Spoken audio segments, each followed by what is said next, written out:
চীনের কুয়াংচৌতে এক বাগানেই গড়ে উঠেছে লিচুর আগামীর ভবিষ্যৎ।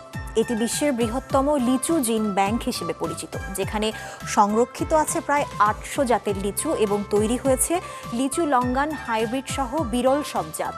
দীর্ঘ গবেষণায় গড়ে ওঠা এই কেন্দ্রটি এখন উদ্ভাবনের পরীক্ষাগার, যেখানে দেশি বিদেশি প্রজাতি নিয়ে চলছে গবেষণা, যা বৈশ্বিক লিচু শিল্পের জন্য এক নতুন সম্ভাবনার নাম।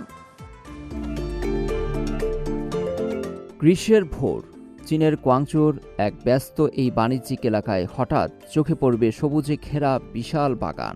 এটি সাধারণ কোনো ফলের বাগান নয়, এখানেই লুকিয়ে আছে লিচুর বর্তমান আর ভবিষ্যৎ। দক্ষিণ চীনের শহর কুয়াংচৌতে গড়ে উঠেছে বিশ্বের সবচেয়ে বড় লিচু জিন ব্যাংক, যেখানে সংরক্ষিত আছে প্রায় ৮০০ জাতের লিচু। শুধু তাই নয়, এখানে আছে এক বিরল বৈজ্ঞানিক সাফল্য, লিচু ও লঙ্কান মিলিয়ে তৈরি বিশ্বের প্রথম উচ্চ ফলন।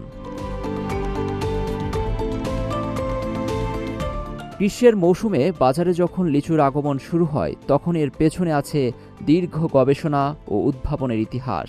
চীন ২০০০ বছরেরও বেশি সময় ধরে লিচু চাষ করে আসছে এবং ১৭ শতক থেকেই এটি বিদেশে রপ্তানি শুরু হয়। কুয়াংচৌর এই ৫ হেক্টর জুড়ে বিস্তৃত বাগানটি এখন এক জীবন্ত গবেষণাগার। এখানে চীনের বিভিন্ন অঞ্চল ছাড়াও আফ্রিকা, দক্ষিণ আমেরিকা ও অস্ট্রেলিয়া থেকে আনা প্রজাতিও চাষ করা হচ্ছে।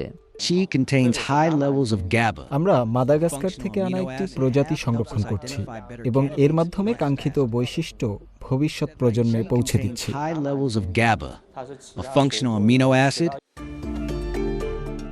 গবেষণায় একটি বড় সাফল্য এসেছে লিচু লঙ্কান হাইব্রিড তৈরি করে, যা ১১ বছরের গবেষণার ফল। বর্তমানে বিশ্বে এর মাত্র একটি গাছই আছে। অন্যদিকে আরেকটি প্রজাতি আইসক্রিম লিচু প্রথমবার ফল দিয়েছে, যদিও এটি এখনও পরীক্ষামূলক পর্যায়ে আছে। গবেষকরা আরও জানান, লিচুতে পাওয়া গেছে উপকারী অ্যামিনো অ্যাসিড, যা ঘুম ও মানসিক স্বাস্থ্যে সহায়ক হতে পারে। বর্তমানে চীনের লিচু শিল্পের বাজার মূল্য প্রায় ৪.৪ বিলিয়ন মার্কিন ডলার, যা বিশ্বের মোট উৎপাদনের প্রায় ৭০%।